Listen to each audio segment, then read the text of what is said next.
Уважаеми колеги, неочаквано и се изненадан, но разбира се с благодарност приех поканата за осъществяването на този репортаж.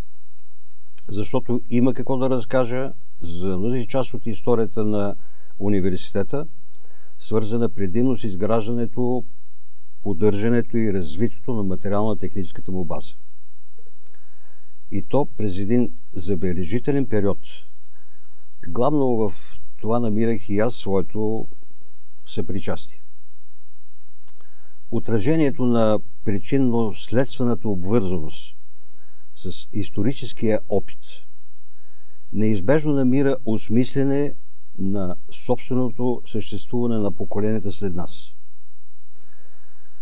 Вашата инициатива за рубриката "Живата памет" има наистина огромно паметно значение. В такива моменти човек обикновено се чуди от къде да започне, и по този повод бих ви разказал един анекдот, всъщност той истински случай.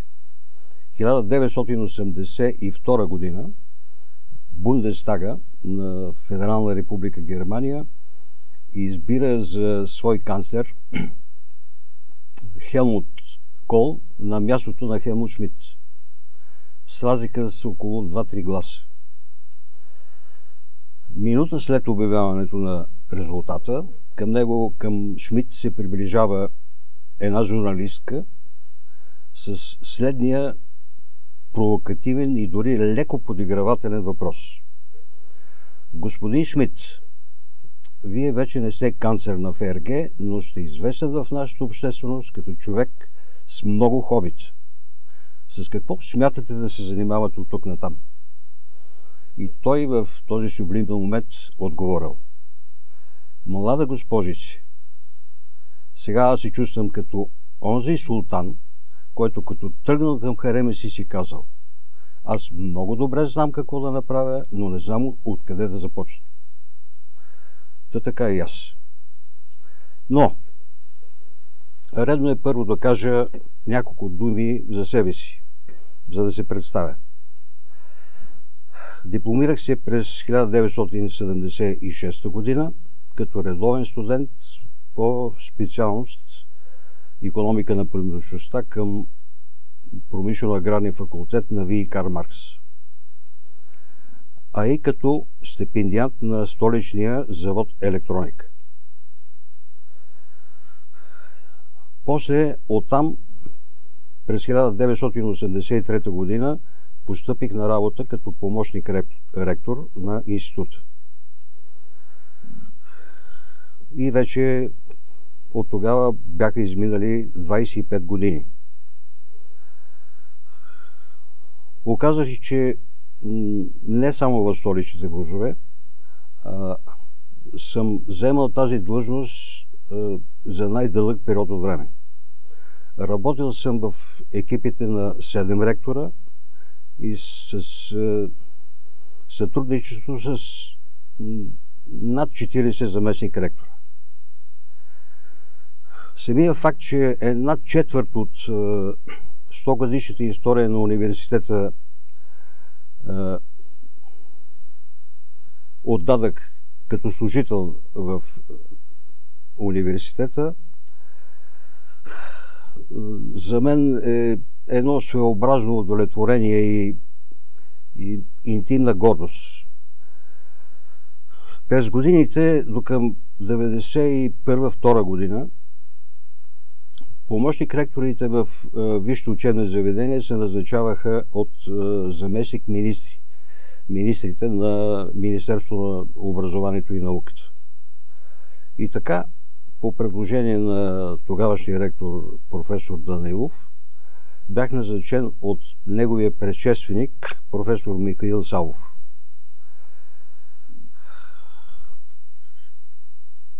Тогава тези процедури, свързани с обслужването на бюджета, бяха възложени именно на тази длъжност като второстепенни разпоредители на тези средства.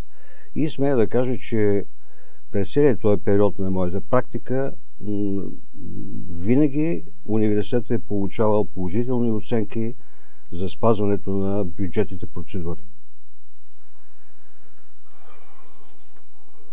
Още в края на 50-те години си спомням, че на територията на сегашния спортен комплекс до към източната част на ректората се намираха казармите на едно военно поделение.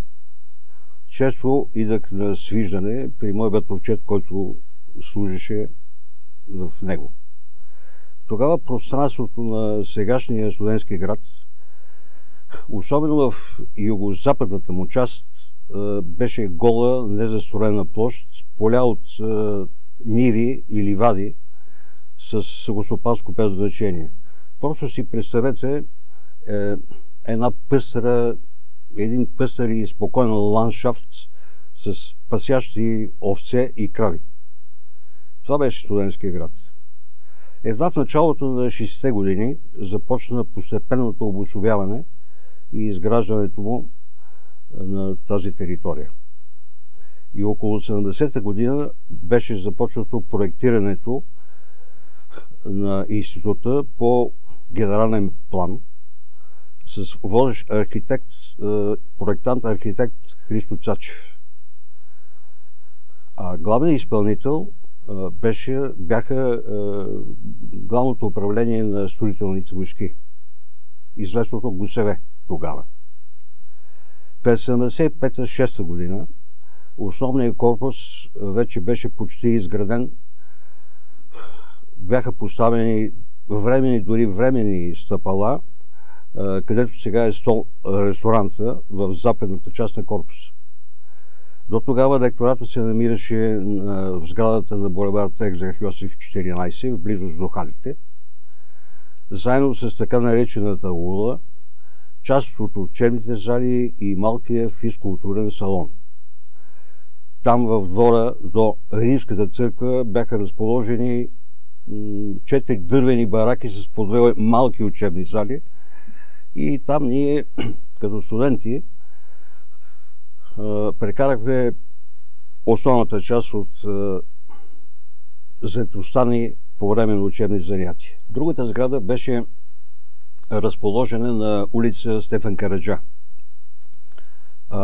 където имаше повече и по-големи учебни зали, както и в сградата на самия ВИТИС, в непосредствена близост до него.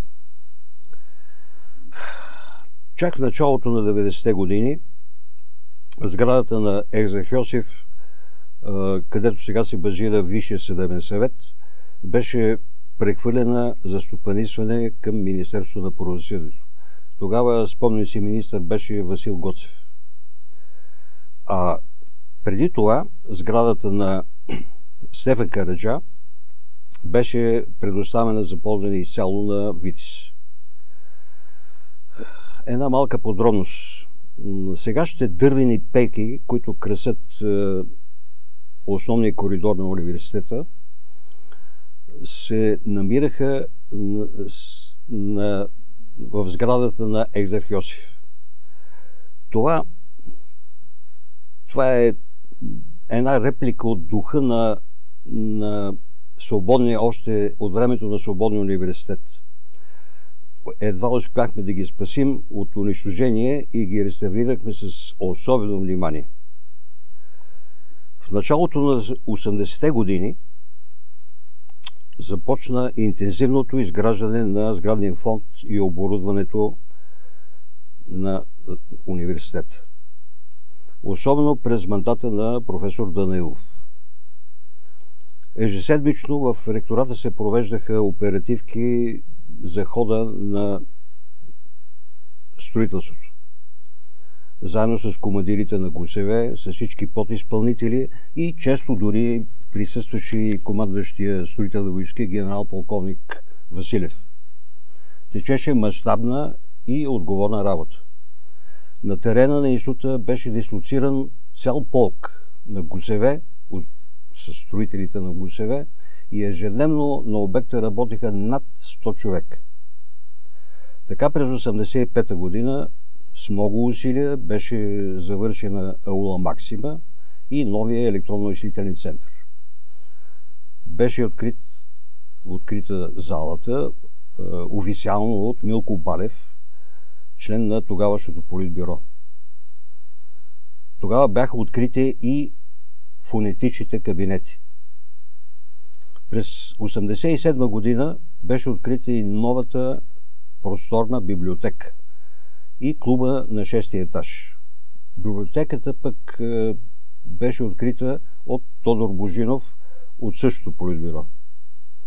Знае си, че библиотека без ВУЗ може, но ВУЗ без библиотека не може. Тези изключително важни за всяка академична общност обекти бяха щедро финансирани от държавата, но се изграждаха с сравнително оскъдни материални и строителни ресурси. А някои пък неразумно се разпилявах, за съжаление. Но се строеше навсякъде и затова все не достигах. Спомня си как в дните преди откриването на аулата преспивахме през нощта с генералния директор на СУКМО, строителния комбинат за каменни и мраморни облицовки, на футойлите в мой кабинет, когато очаквахме разпределението на доставките. Иска ми се да спомена, че с многоходови усилия и с много препятствия успяхме да доставим електронно изчислителна машина тогава, интегрирана, така наречената машина 1016, както и една ембаргова скъпо струваща машина тогава на цена около 250-300 хиляди долара. Това беше една сериозна придобивка. Тъй като 100% от производството на тези машини, говоря за 1016, които се произведеха в завод електроника, се изнасяха директно за Съветския съюз и наистина успяхме да отклоним една от тях.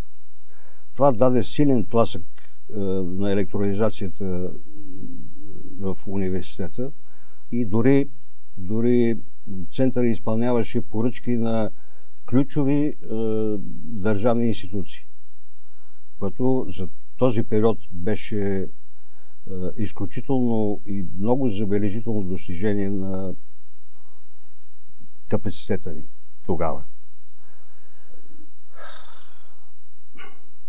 Запомнил съм и много други подробности, свързани с тези събития. Затова и съм запазил, например, плакатния фиш от откриването на аула Максима с участието на фолклорния ансамбъл Пирин от Благоевград. Така, например, съм запазил и печата на В.И. Карл Маркс, оригиналния печат, с който са подпечатани хиляди дипломи и какви ли не още други документи. Предстои да ги предам в музея на университета. До развитието на генералния проект беше продължено с изграждането на новия корпус в югоизточната част върху нашия терен, който се простираше на юг чак до Националната спортна академия. Това стана през мандата на бившия ректор професор Ларио Радулов. Това беше период с екстремни събития, 90-93 година. Стачки, блокади, студентски окупации на сградите на вузовете, включително и на нашия университет, на процеси на разделението на академичните общности от така наречения закон Панев и така нататък и така нататък.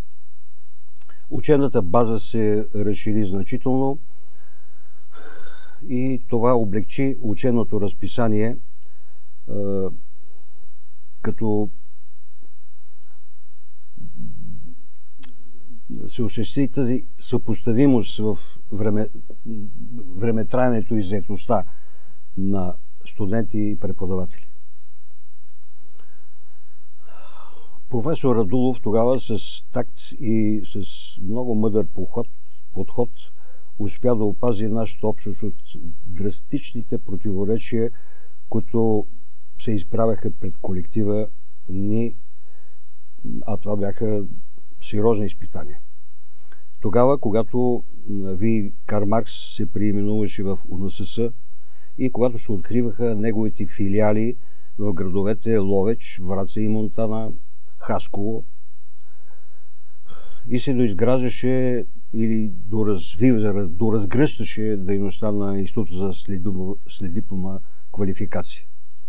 И имаше и такива, които провокираха тези противоречия, и то с най-различен характер. Емоциите са разнозначни, но винаги противоречиви. Преди дни, когато се провеждаше срещата в клуба на ветераните, аз срещнах една моя състудентка, сега вече наш професор. Много се зарадвах и ако знаех, че среща, щях да й купя цветя. Но се оказа, че няма такъв магазин в университета. Излязахме отпред, изпушихме по една цигара на пейка и аз си откъснах едно цътнало гохарче. И си казахме, че такъв магазин в университета трябва да има. И то не заради друго, така да има предпоставка, нали, като възможен изход, човек да подари цветя, предизвикано от положителни емоции на някого, или е така просто да се предпази от небългочестиви помисли, когато има повод да се благодари на някого за каквото и да е. И ето, че към края на 20 век и началото на 21 век УНС вече имаше своята солидна материално-техническа база. До тогава УНС стопанисваше бази и на редица други територии, а и все още част от тях. Например, около София, опитните полета в Панчарево, в Долни Лозен, в Юзината, който се намира край пътя за Симеоново, където имаше хангар с селскостопанска техника.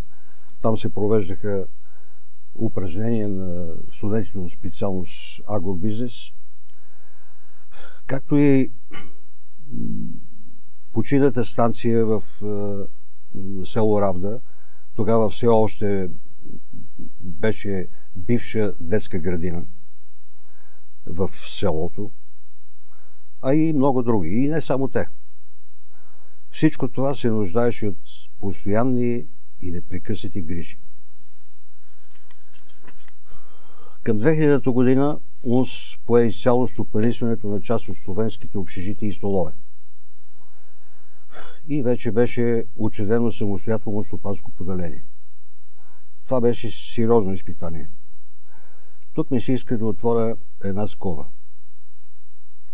Заслужава си да се помисли, и то сериозно да се помисли, за това дали е по-обосновано и целесообразно в нашите така или иначе специфични условия държавата да поеме експлоатацията на студентските общежития на паритетен принцип в свои ръце, за да освободи вузовете от тези сравнително неприсъщи функции относно социално-битово обслужване на студентите.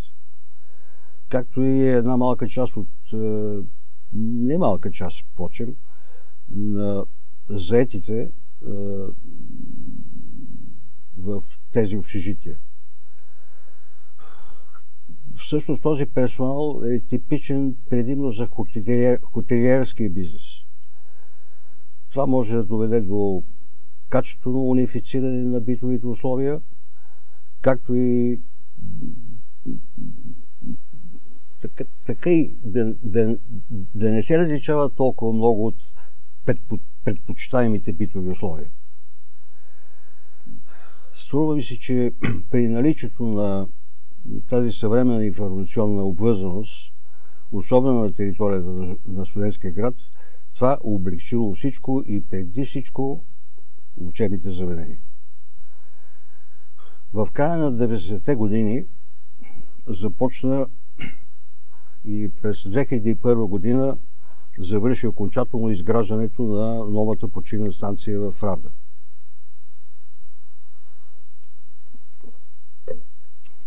Това е нашата перла на Черноморието.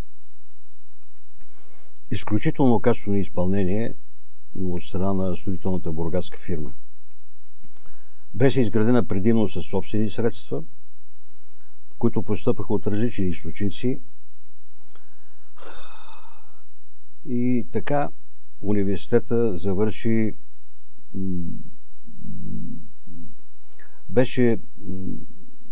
за университета беше завършен като конгломерат с своята социална, материално-техническа и социална база. Истински конгломерат. Оставаше тя да може да се поддържа качествено. Тук трудностите бяха много сериозни. Затова, защото някъде в периода 2002-2004 година средствата за капитални вложения бяха сведени до критичен минимум, някъде около 190-200 хиляди лева годишно. Сега УНС вече може да се чувства удовлетворен и горд от това, което притежава.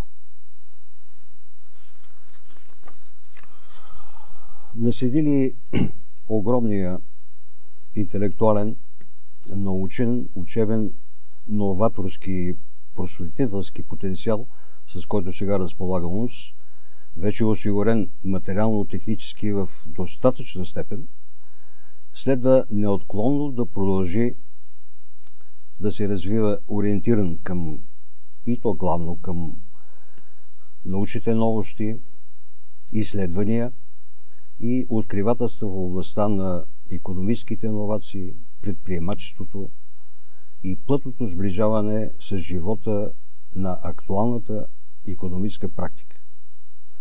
Или по-общо казано, към всичко и с всичко, което може да допринесе за истинското икономическо възраждане на българската икономика, каквито периоди стопанската ни история помни и очаква. УНС е призвана винаги да бъде флагман в цялостна система на икономическото образование и академичната социално-икономическа практика. Ние можем и затова заслужаваме да бъдем такъв флагман. Дълбоко вярвам, че и в бъдеще това ще бъде така, защото имаме прекрасни примери. Позволявам си да завещая тази моя убеденост с пожелание за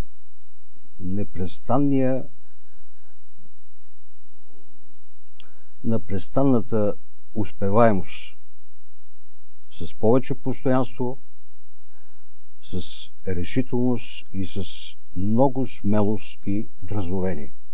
На добър час!